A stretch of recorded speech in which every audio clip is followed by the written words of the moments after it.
You know what time it is. Welcome to the Trinity Force Podcast. Ranhert, resident AP, plays mid and his eyes are shady. Got a syndrome, can't nerf it. You can find him in the chat, type of worth it. Next hornet, sucking ill hell. Thought it was going up, once again it fell. Never spent a single dime alone, and if you step into his jungle, expect a brawl. Offlander, math specialist, he's precise, doesn't tolerate estimates. The man's addicted by every hero, you can tell cause his bank account's stuck at zero. And last but not least, your host Pornophobia, picks an 80 carry, and he's on ya. He's got the full mount, ground and pound, don't get excited, it's not as sexy as it sounds. That's your whole team, enjoy the podcast. Put your headphones on, we'll have a blast. We're checking email and Twitter, of course, just don't ask us how four guys make a Triforce. Hey guys, welcome to Trinity Force Podcast, episode number 25. My name is Pornophobia, and I am your host for this evening. I am always joined by Mr. Ranhert. Hey, what's going on, everyone? Good night. Good night, yeah, that's alright. And the podcast are done. And Auslander. Hey, what's up, everyone? And of course, Hornet AJC. Yeah, it's okay. Ranhert can go to sleep. He'll be alright. We don't really At least he won't be diving towers that way. I like to take my dirt naps under towers. I don't know. Dirt naps. There you go. You can do your own digging. We all sound very, relaxed and it's just another day. Another day, another podcast, right, guys? I need new champs. I need Hecarim and Varus and all those goodies and things. And I'm excited. I feel like it's a giant tease too. It's like, oh yeah, these are coming out. These are coming out. It's like maybe it's a month later they're actually going to come out. I mean, well, you're seriously. not going to buy them, so what do you care? Put them out next year for all you care. Hey, I got to know strategies against them. Because everybody else played them and buy them. Freak has to do his summon or his champion spotlight as a jungler, and then it's like, oh shit, I might actually go against this champion. Who is it? Yeah, pretty much. Yeah, I made the point, I think it was last week when Bad Administrator was on, which, by the way, thank you again for the intro. Really love it. Yes, much. And I made a point last week that I wanted them to patch less, and, because basically I wanted the meta, for their time, but for everything to settle in. But basically not having a patch for a few weeks now, I really miss it. Yeah.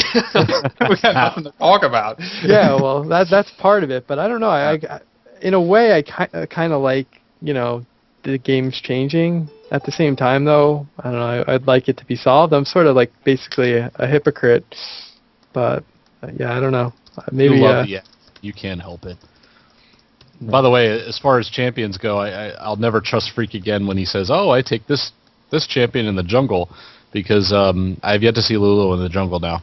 I've seen LuLu mid, and she's doing some crazy stuff as far as mid goes. Like AP mid, she's pretty much a beast. She's hard to move out of lane when she's an AP mid. She's just a beast to try and move. I don't know if you guys have played against her, but it's not fun. Oh yeah, I saw one last night on Battle Arena where Cuddles the Panda played her in the middle, and she would wipe out the wave very easily, pushing out I think Vesca Violet, who actually made our background too, I need to say real quick. VescaViolet.deviantart.com. You can find him. He does commission work and everything, so if you really like our overlay here, if you're watching live, he did that. So, thank you very much. But going back to your point, I believe he was playing against Vesca and was pushing him out of lane very easily, and then would, and while he built AP, she got 500 AP at one point in time, and her shield would heal you for nearly 900 health.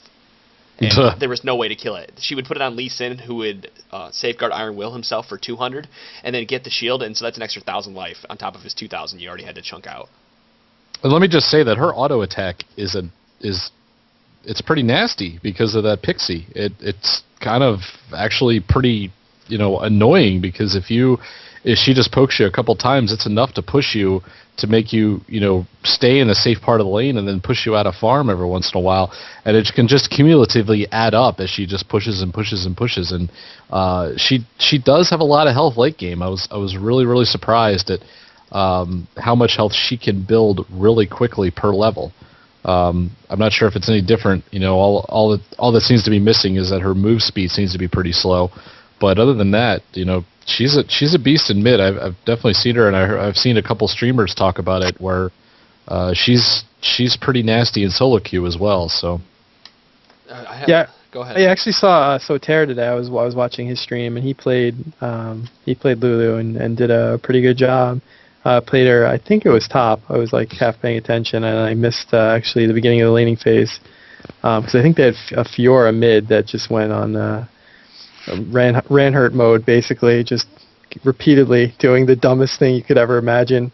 And this is what it's come to. yeah, Ranhert syndrome it's a lot of things. It's basically when you do something great that like, wow, there's no way on earth I should have made it out of that alive, but I just got a double kill. And it's also like, wow, that may have been the absolute worst play I've ever seen in my entire life. So it's it's like well, whatever. I was gonna do some dorky language reference, but anyway, it's a phrase that can be used for multiple things. So anyway, yeah, he was playing LuLu and would just try to. I used his ult to try to save Fiora and basically would have saved Fiora a bunch of times, but the person playing Fiora was like, every time the ult came on, I was like, oh, I guess I should keep attacking since I have more health. And I think he was playing with Odd One in that game, and I think basically the person playing Fiora just every time I've seen that person play against Odd One, he just completely trolls every single game. So I think it might have been like a personal vendetta. I actually saw the Odd One compliment Soter the other day, who, for those who don't know, he's our resident 2K ELO player. I believe he's about 2.1K right now, might be just under it. I haven't checked recently, but he played with him the other day, was playing Janna support, had a beautiful ultimate when they were over by the Baron pit, pushing everyone away to re-engage, and Odd One actually typed, good ultimate, Janna. And I could see Soter's face light up a little bit when he got complimented by a pro. Did the Fro stand up? The Fro stood straight up. That doesn't surprise me. That's funny. So, yeah. Soter also has the resident fro and beard, and we're trying to get him to cut it for charity. So if you'd like to bother him on his stream and check him out on the GG Classic stream on own.tv, we're trying to get him to consider cutting it for charity. So if you can name a good charity and bug him a little bit, we want to keep giving him keep putting that in his ear so that he'll eventually consider it. Well, ooh, I've got a good charity. Yeah. Ranhert wants lessons from Dyrus. Yeah. I don't think Dyrus wants Sotir's hair. I also don't think Dyrus could teach you anything you don't already know. I think we should post something on Twitter, basically and I saw Ranhert retweeted something from Phil Mickelson today, where it was like for every retweet this got, he was going to donate $1,000. Right. So ours should be, though, for every retweet this gets, Soter will cut one hair off his head. We will have to try. He sends us a iPhone picture of like 4 hairs on a table. Yep, 4 more retweets. Every time live on the stream, he pulls a piece of hair out. Yeah, and the hair will be like 8 inches a piece that he cuts, just how much hair he's got on his head. Oh, that's funny. So, I wanted to bring up from yesterday, if any of you guys had watched on this channel, and GG Chronicle channel, we do shoutcasting on Mondays and Wednesdays. I do it with Tom, Optimus Tom, on Mondays. We do Battle Arena, and then on Wednesdays, Soter and Zero Cardinale actually do shoutcasting, and that's a chance for you to get in there and get your game shoutcasted so you go back and watch it the next day.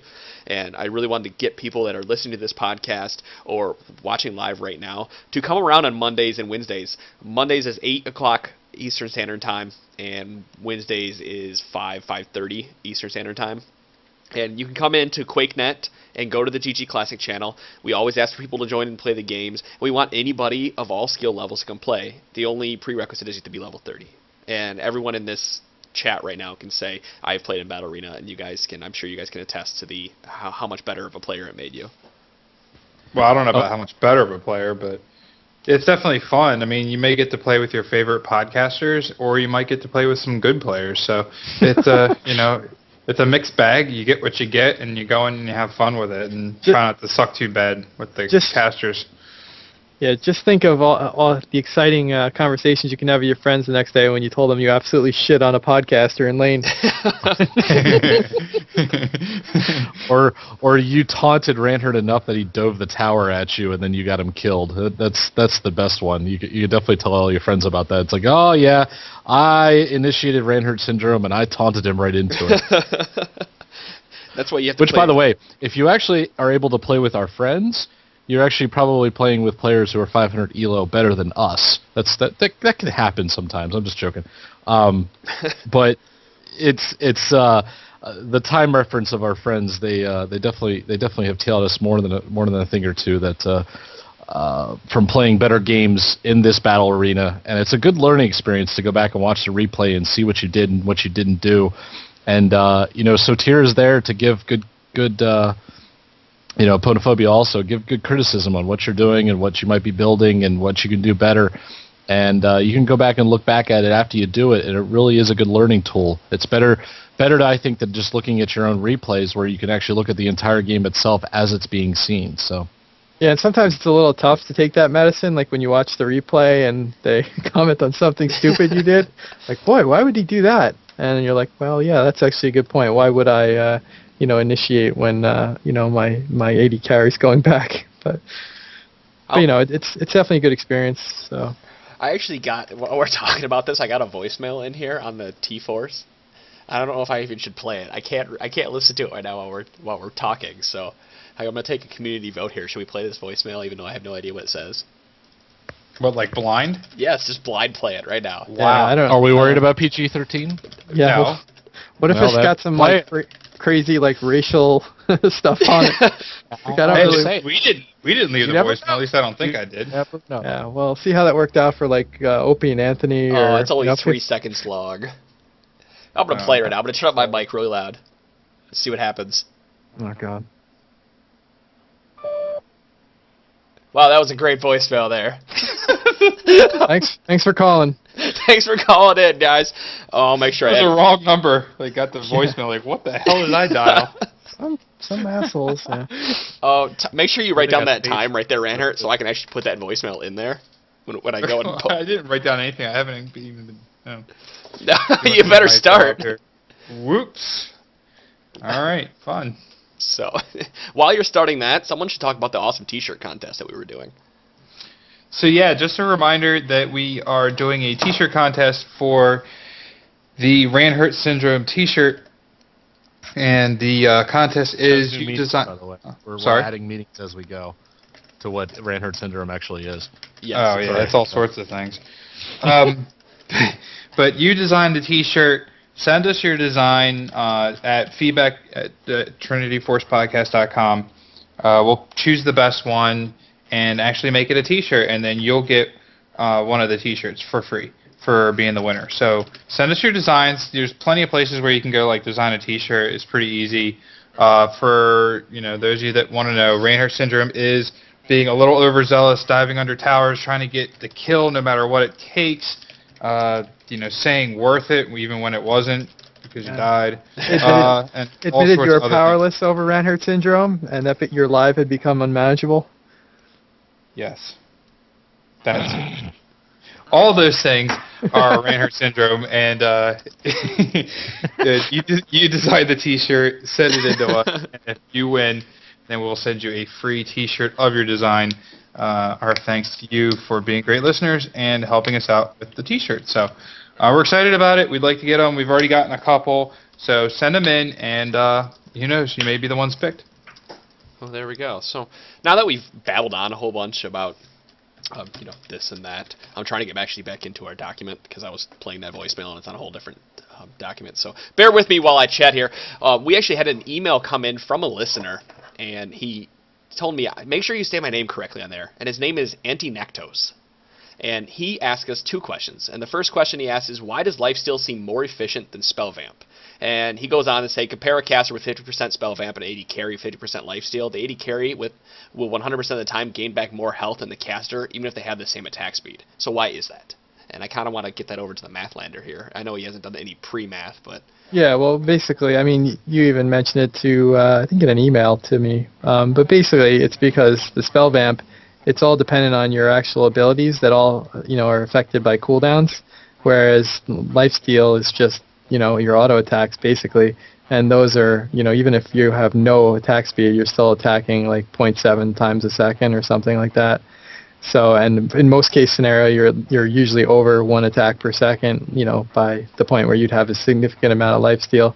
So that's basically why. I mean, assuming there were no cooldowns on your abilities, then yeah, you'd do just as much damage, getting as much life with spell vamp as you would with lifesteal, but it's just because there's no cooldowns.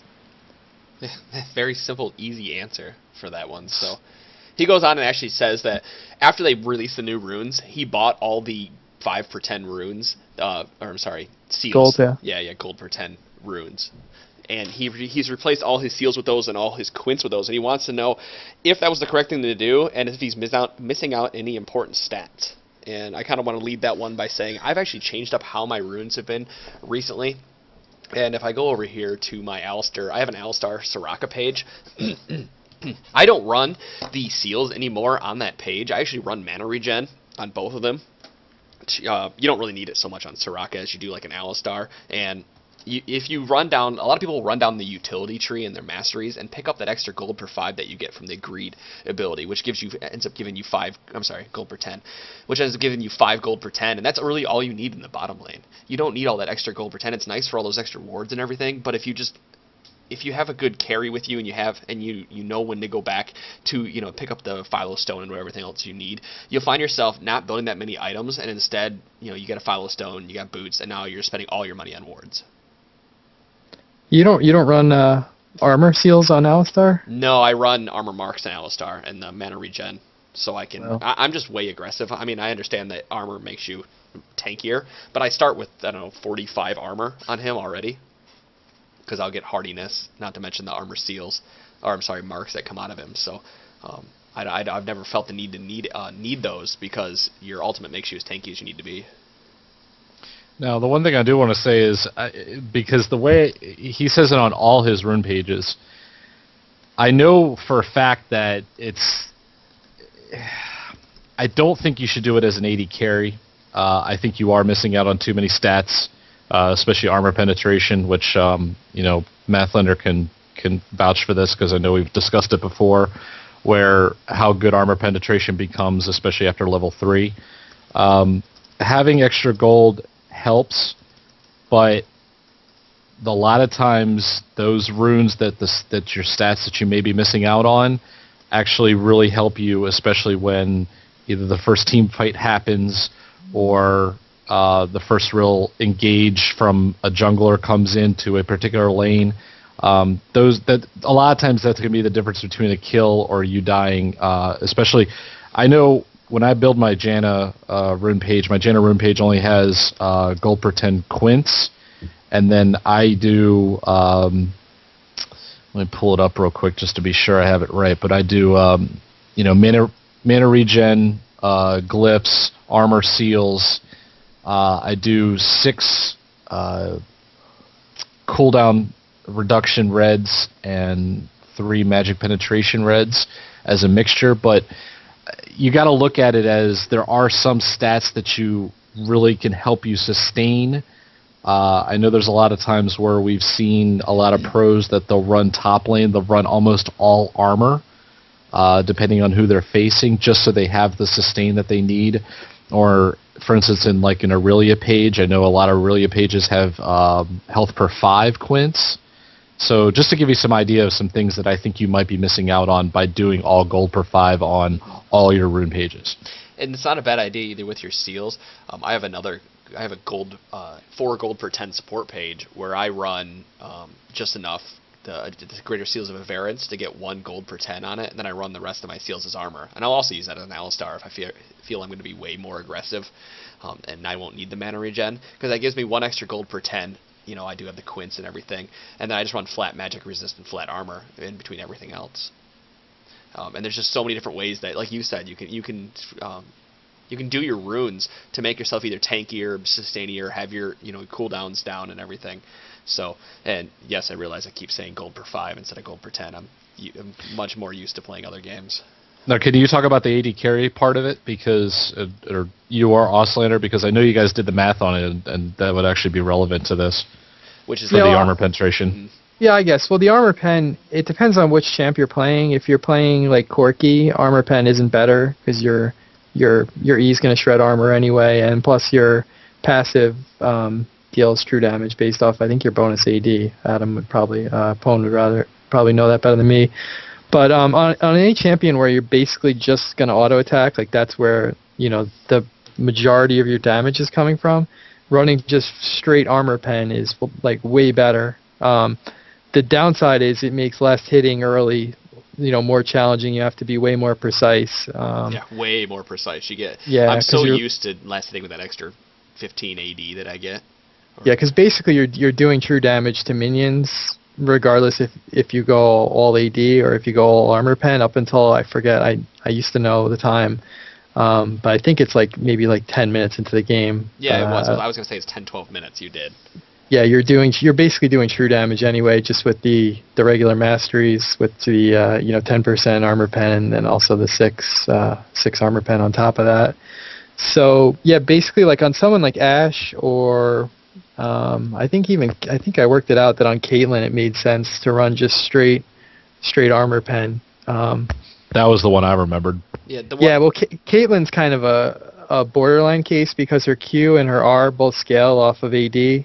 But basically it's small margins, but you come out ahead. I wonder if I still have that. Actually, I had a Google Doc with Vayne and Caitlyn, didn't you? Oh yeah, there it is. When I've tested this a little bit, and the Caitlyn one worked well for me, but I was against a lane like an Ezreal that wasn't pushing hard against me, and I think that's what it comes down to, is knowing your opponent or knowing how your opponent's carry plays. Because if you're going to go against a Graves, he's probably going to be pushing the wave at least back to your tower or right next to it, so you need to try to keep up with him the best you can, so you don't get, so you're not forced to last hit under your tower, because no one likes to do that. So running that mixed AD or just straight AD page is going to help you more to keep those minions pushed. Now, if you're playing like Caitlyn LuLu bottom lane versus, I don't know, Ezreal, anything that isn't Taric, you're gonna have a better job of being able to poke them out. It's just knowing the matchup is really what that comes down to. And it's not just Caitlyn versus Vayne. It's Caitlyn versus Vayne and what support.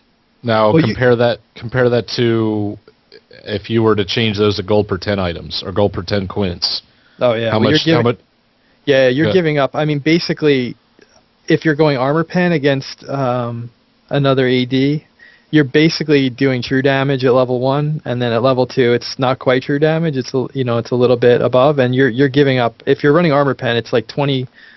I think it's 25 armor pen from the runes. So you have 10% armor pen plus 31 additional armor pen. So you're basically doing true damage. Isn't it 25 armor pen?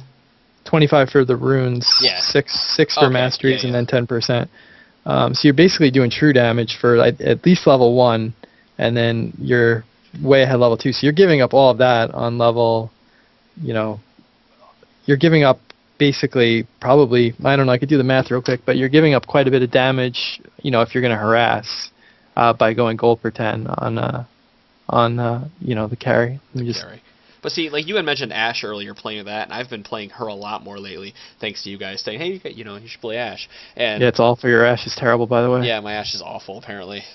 He just wants to keep me down. Apparently I'm a gremlin. You still want to... That Ashe. Midnight. I've been actually playing Ashe more, and when I play her, I'm kind of passive for like the first 4 or 5 levels, because I like to level up her E before anything else. Like I'll do W start, then 2 points in the E, and then 1 in the Q, and try to get to my E to level 3 as quickly as I can, assuming the lane is going in my favor, and just AFK farm. And if I'm doing that, I want the extra AD to be able to AFK farm with, because it makes it easier, and I'm gaining more gold. So even if I miss, 5 or something CS, I'm still ahead of the other carry. Yeah, I just did some quick numbers. These aren't like, super accurate, but basically if your opponent has whoops, 1 second, if they have like 34 armor, your armor, you're giving up like 23% armor pen. So basically it's like 15, you're giving up 15 damage on the other, whoever your target is, per auto attack by running gold per 10. So like really, especially on the 80 carry, you should definitely run, like standard runes. Well, yeah, you wouldn't want to give up those quints anyway. It's not worth it to have that extra 3 gold per 10. I just completely crashed. I just completely crashed my browser. Little known fact: I have a macro on my mouse. This is like it's an inside joke that Adam, Apone, and even Optimus Tom and I have, is that whenever you're in a game and someone's like good luck, have fun, we always reply in all chat, don't tell me what to do in all caps. So I actually have a macro on my mouse to do that. So I was trying to figure out the numbers, I actually hit the macro button and it started typing it in. I couldn't get it to stop. Was it delayed when it typed it in too? Yeah, it's so slow. I have to like... If you have any doubt about us trolling in games, yeah, we still do. Oh, we still my do. God.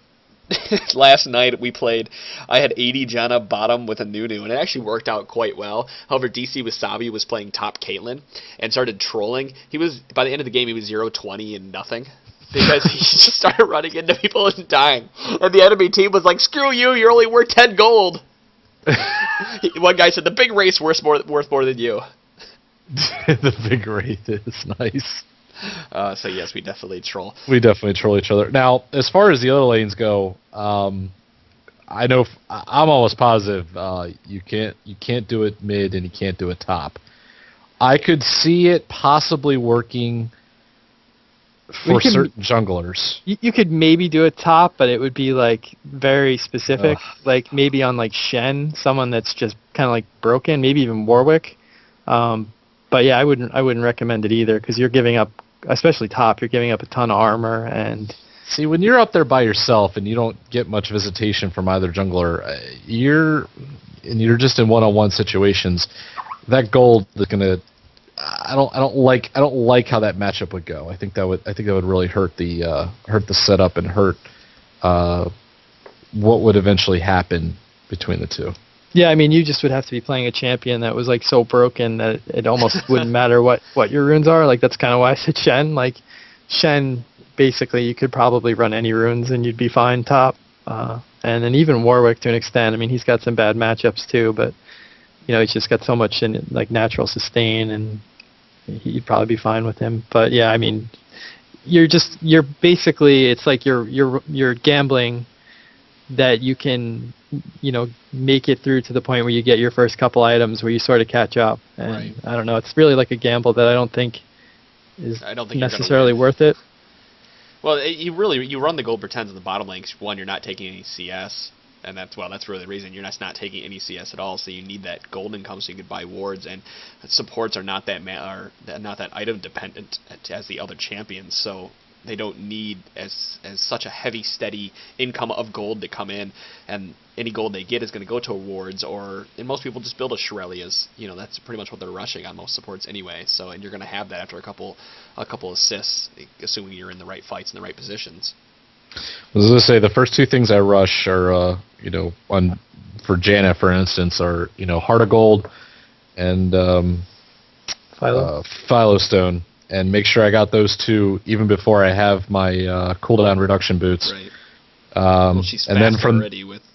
Right, W exactly. She's fast passive. already, but so you don't have to usually worry about it. You usually can just get, as a matter of fact, sometimes I don't even get tier 1 boots until after I have the 2 gold per 5 items, just because. It's all dependent, but it's one of those things where I definitely think the gold per 10 runes are definitely huge and nice on supports, and I think they make a big difference overall.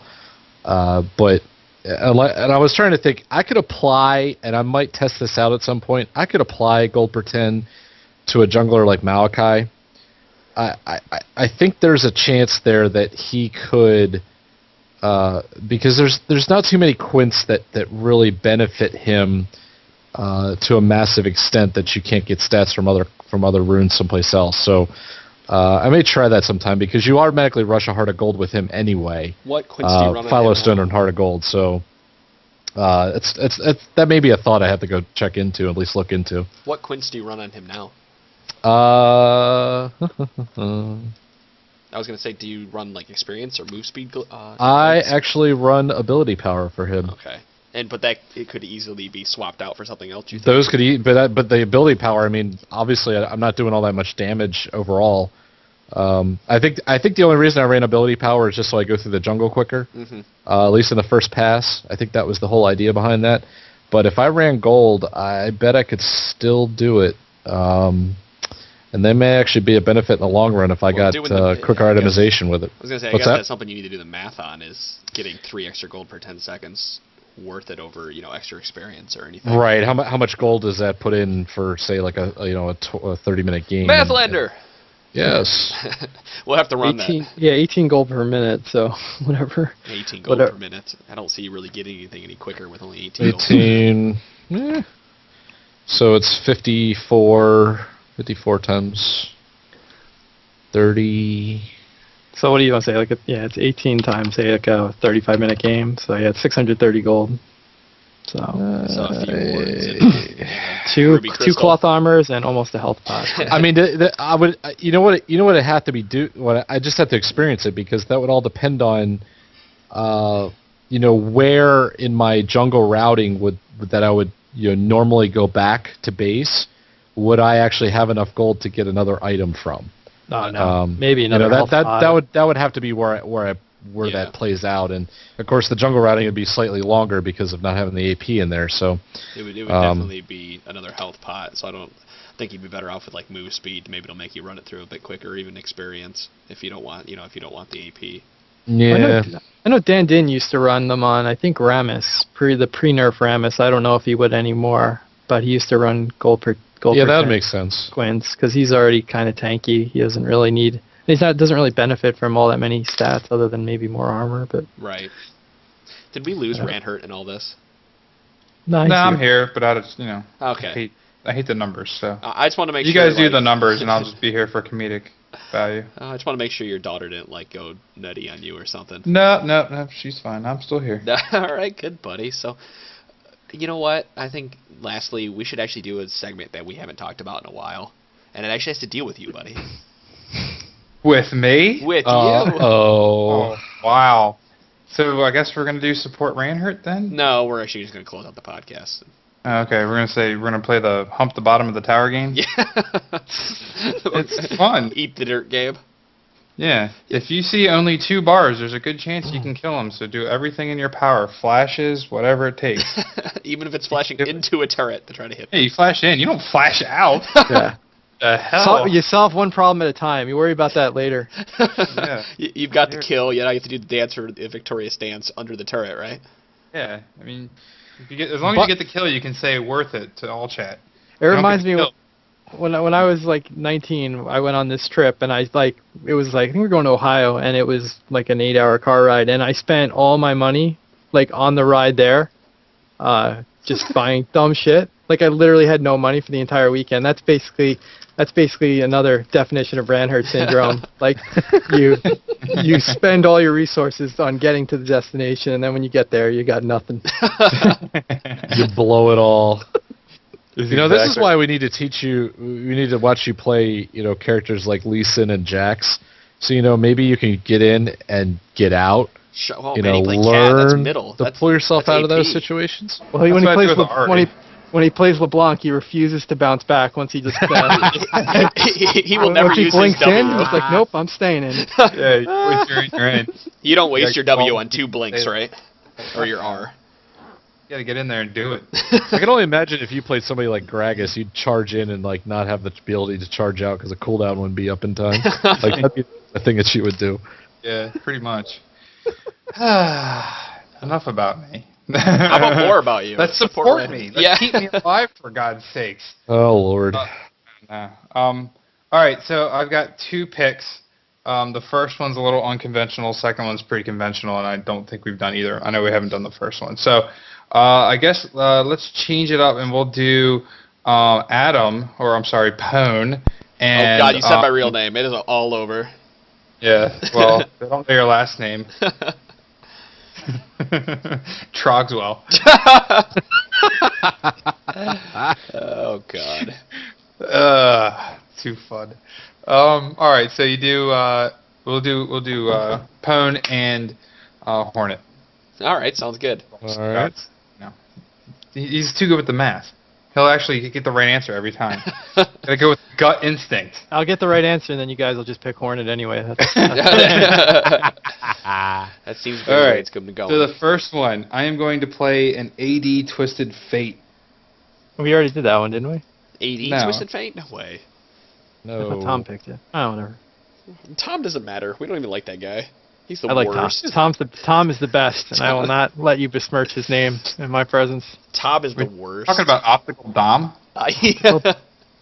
Yeah, that's actually my favorite person on Twitter, Optical Don. Everyone should definitely follow him. He's been kind of quiet recently. Yeah, you have to kind of poke him for him to post something. But I have a feeling he might rear his head again soon. Oh my god. All right, so AD Twisted Fate. What are you guys gonna pick?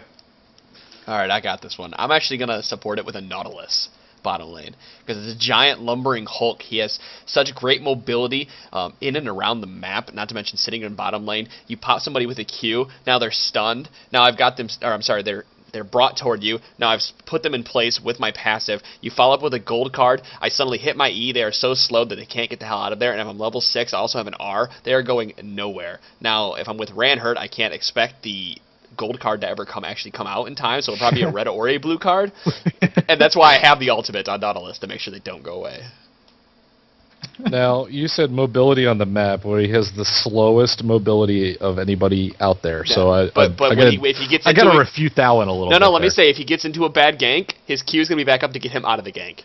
So if Ranhert dives me under a tower, I can get the hell out of the tower with a Q. So how else are you initiating then? My Q is just going to come back up in time, of course. No, okay. He's running old cooldown runes.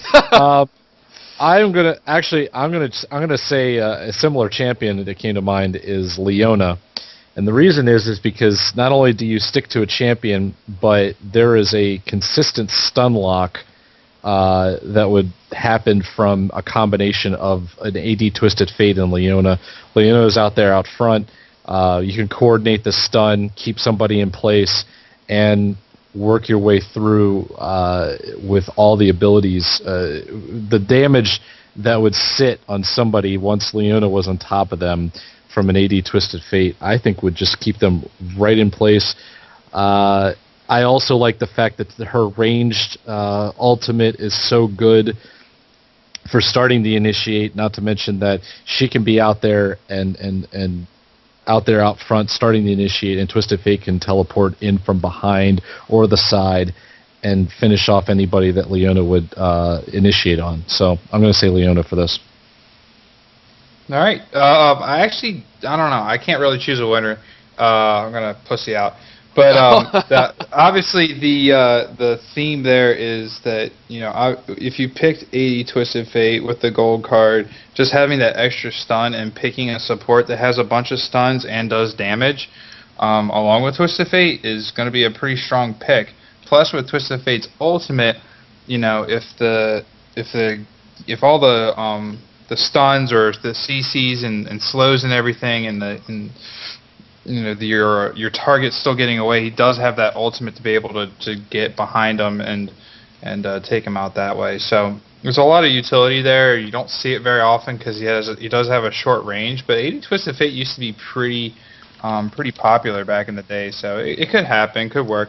I'm actually working on getting back into playing Twisted Fate in mid, so that's why I picked him. But for just what you need. Just what you need. Yeah, I do. I need to be able to you need to be able to teleport to the turret. Yeah. Yeah. I know. Exactly. He'll get out of the turret. He'll walk into it, then teleport out of the turret. Yeah. Easy. Easy.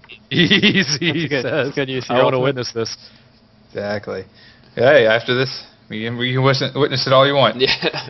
Okay. All right, and then the next one, we will pick the Riding Yordle Corki. Well, since I won that first one, obviously, I'm just going to go ahead and go on this time, Obviously. too. I'm going to pick Jarvan because I'm helping. That's it. That's my argument.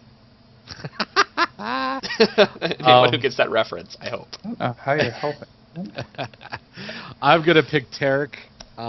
It definitely helps when you have a little bit of extra armor on Corki, but also the stun that ends up keeping them in place so that Corki can burst somebody down. Corki is definitely punches out a bunch of DPS, but he really needs the ability to sustain in lane, and I think Tarek provides a great sustainability with extra armor, a heal, and a stun to keep somebody in place to let Corki target his damage to one specific spot. Well, there we have it. obviously we got a winner. It's Hornet. Oh, I see how it is. I mean, it's common knowledge that Corki's Gatling and his ultimate cannot make it through Jarvan's ult. So that's just ridiculous. I don't even know what you're talking about. But I give you the attack speed passive. I mean, come on.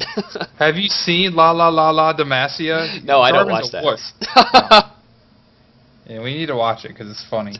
Because you have nothing better to do during work than watch Yeah, a pretty bitch much. riding a boar. Or oh, I think I just found the outro music for this week. Mm-hmm. Oh, the bitch riding the boar. So, you guys got anything else for our loyal fans? Thank you. We for do listening. love you. I promise. We may not say it very often, but we do. Yes, we love everybody who listens, and we. Actually, I have something. Oh, this yes, is this is kind of stupid. I may or may not have an EU West PAX Jax code.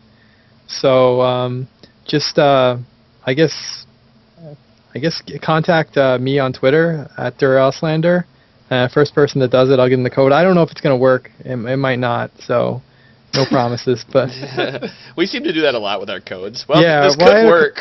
I had a code that actually Pone gave me last year. He went to PAX East and he gave me a PAX Jax code, and I redeemed it, and I think it might have been US and EU. So I never used the the EU portion of the code. So if anyone from the EU West, it's a shot. Maybe it'll work, maybe it won't, but give it a right. go. Some of the first people to listen to this better get it, because no one tweets at him anyway, and if they do, I just spam them back and tell, don't tweet at my Auslander! Yeah. I want to keep anybody away from you, buddy. You're all mine. Put you in my little pocket. Yeah. Cricket? He's so happy about that. I know, I can tell. Can't you tell? So, no, thanks everyone who's been listening to this, and we have made it to episode 25, so we are a quarter of the way there to 100. It's going to be quite a while before we actually make it that far, but I'm glad we have all these listeners, guys. We love the hell out of you. Thank you for listening every week, and please send us any kind of feedback about the podcast, what we can do differently. I've had lots of people contact me about many different things, and it's helped make this podcast better every time that we come out with one. Actually, hopefully this week and last week, the podcast will sound better when you download the MP3 than it has in the past, thanks to another listener who wrote in and said, hey, I can really help you use Audacity better. So if you guys have any ideas, anything that you want to shoot to us, any segments you want to be brought on, or if you have any contacts, people that could be on the podcast, we are totally open. I respond to every email that comes in, and this is must see your podcast as it is ours. So you are a fan, you are a listener, you guys are what drive this. So please let us know. And Auslander, can you tell them where to get a hold of us at? Sure, you can give us a phone call at 203-494-203-493-6723. You can also text us at that number. Or if you want to send us an email, it's feedback@trinityforestpodcast.com, or follow us on Twitter, tforestpodcast. We'll basically reply to just about everything that gets tweeted to us. That's the Banhammer shop. And yeah, that's it for this week. Oh, so you know what I just realized? I haven't been recording this episode On Owned. So let's just hope I have a local recording for you guys, so you can watch it tomorrow. With that, you guys are getting some kind of like T-Force logo and the audio put up there. So thanks, guys, for listening. We will catch you here again next week. Hopefully we'll have the Hecarim patch and all the patch notes to talk about, and we'll guys give you one of our amazing shows. So see ya. Soup.